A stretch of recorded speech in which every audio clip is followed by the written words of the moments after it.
Wrexlepert. Hi guys. This is the wrestling expert himself, the Wrexlepert, here with you once again. Just to clarify that, we had another email there during the week asking me if wrestling Wrexlepert was short for something else. No, it's wrestling expert, and no other words. That's what it's short for. So, a bit of a delay. I know. Backlash has come and gone. It's been a number of weeks. But yeah, I just, I'll be honest with you guys, there was a lot of nice weather lately near Wrexlepert HQ. So yeah, I was enjoying this kind of early summer, some of my summer traditions you kind of kick in, and you gotta just embrace it and go for it, Popped on, got my summer leather coat out of the wardrobe, and went for a few walks, doing a lot of walking actually, getting some 5Ks in. Tough going, but when you look at your Google Fit app and see that you actually walked over 5K this week, it's really rewarding. Other than that, just been chugging down some seafood chowder. Oh man, it just goes so nice against like a warm sunny day. Delicious. But yeah, let's get right to Backlash. First things first, I know the general concept behind Backlash is that it's kind of the sequel to WrestleMania. So disappointed there wasn't actually the single rematch from WrestleMania, which is kind of a letdown. I was hoping we'd see Punk versus Seth versus Reigns Part 2. We would have been curious to see who got to take Paul Heyman home this time. But yeah, let's get into it. So, okay, So we're kicking things off with the big 4-man fatal 4-way match for the U.S. title. It's the terrifying Samoan Jacob Fatu defending against LA Knight, and Damon Priest, and Drew McIntyre. Little WWF WrestleMania PS1 reference for all you gamers out there. Oh yeah, this match had everything. Big punches, giant leg swings, even Fatu doing his trademark backflip. At one point it looked like Drew had the match won, but Priest pulled the ref out and gave Drew a bird, so the two of them started fighting the crap out of each other, and where it really got heck-ass crazy is when Priest hit McIntyre with his Sound of Heaven chokeslam off a cube of some kind through some tables. I sincerely hope both men are okay. My heart goes out to them and any potential families they might have. And then, towards the end, Solo Samoa gets involved and saves Fatu just as we're about to see LA Knight, do a big flip onto the announce table. Just let us see the move. But it's all getting a bit terrifying as the action spills out towards the crowd. And then what the heck? A stranger attacks LA Knight. At first I was so convinced it was a Rhino from the old Asian Christian days, but it turned out to be Jeff Cobb. It's obvious now. Of course it's Jeff Cobb. Jeffrey Cobb is an American professional wrestler and former amateur wrestler. As of May 2025, he is signed to WWE. And he's best known for his tenures in Lucha Underground and New Japan Pro Wrestling, where he was a member of United Empire. You don't need me to tell you that. Yeah, really cool to see Jeff here. Up next, we have a woman versus woman match, as the woman, Becky Lynch, seeks to take the ladies' and Intercontinental title from a woman, Lyra Valkyra. I have to say that this match was kind of revolting to bear witness to. I'm all for females having, professional wrestling matches with wonderful athletics, but when they start getting violent and treating each other with such disregard, it's just so disheartening to see. Sad. The positives were we did get to see some great moves and female flips, but then after the match is where it really reached its low point. Becky took the loss particularly badly, and Lyra won, by the way, and just punched the heck out of Lyra. Looked like she even broke Lyra's nose. The longer this stuff goes on, the more and more I'm really terrified that Becky is turning heel. But I also wonder if some of this could be explained by psychological taunting. You see, Liv and Dom had Morgan and Morgan put on the ring, presumably to mock people they've had previous issues with. Not nice at all. And speaking of Dom, he's up next as he hopes to defend his IC title against Penta. Successfully, you would assume, you would hope. I spotted a sign there in the crowd that said, I love Dom more than Tendies. No, you don't just throw that around. Especially not for Dom. Penta, maybe. But as you'd expect, Penta brought some of his red-hot luchador action to this particular contest. At one point he did a tope cornholio over the ref. Really cool to see something like that. I was just totally blown off by it. But, of course, it wouldn't be a Dom match without his loser friends getting involved. The referee showed some bravery for once in his spineless life and threw them all into their locker rooms. But while all that was happening, El Grande runs up and goddamn headbutts Penta, which lets Dom get another sneaky, slimy win. Honestly, I really feel so sorry for Penta. It actually makes me physically sick. Like, I can't even think of a comparison.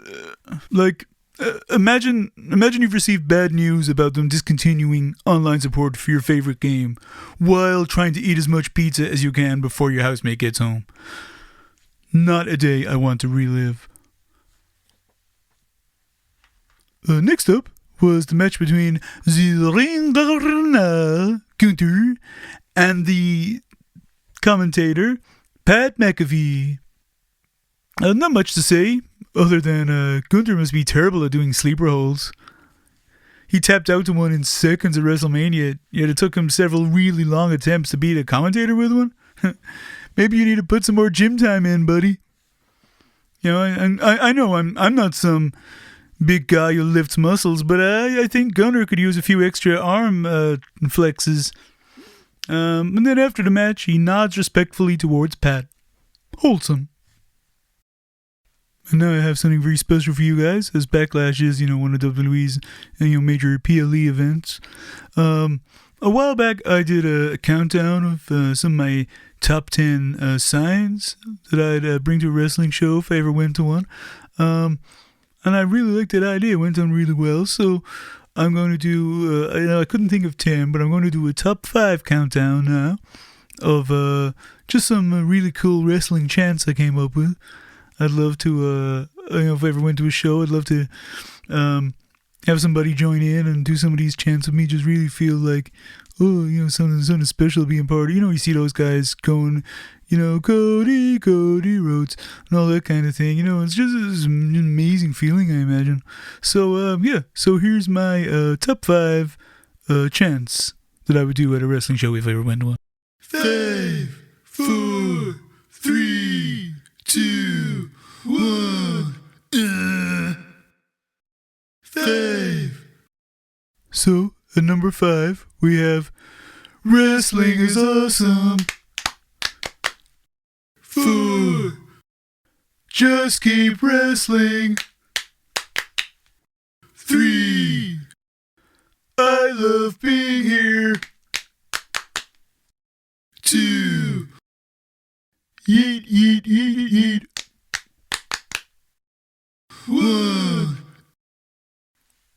Now for number 1, I am just going to give a little bit of a lead in and explain, just, in case people may not understand what's going on.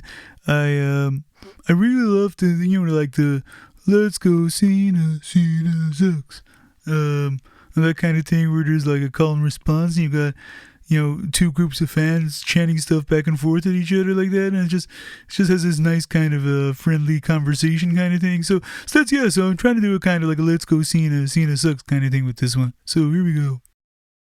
Hey, what? Can I ask you something? Sure you can. Who's your favorite wrestler? My favorite wrestler? Yeah. Well, I'd have to say, tell me. Okay, it's, Rey Mysterio. Rey Mysterio.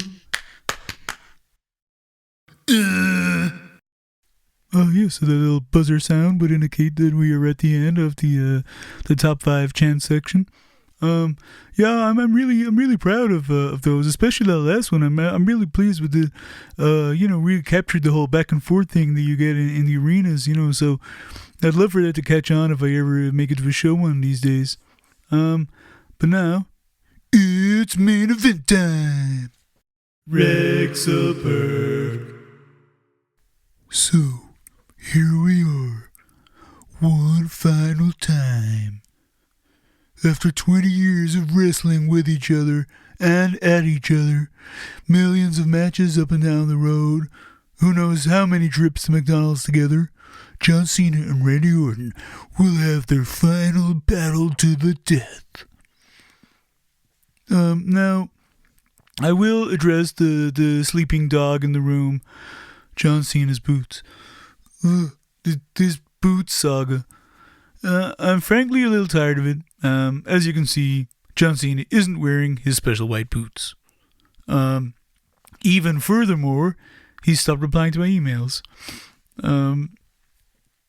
I do still consider him a dear friend of mine, but you just can't keep asking your friends for money and not pay them back. I was happy to pay for the boots and his travel to WrestleMania and a Steam Deck, but John, you could have just borrowed mine. That way we could have hung out together like you promised. So yeah, right now I'm feeling pretty Cena sucksy. Kind of rooting for Randy Orton in all honesty.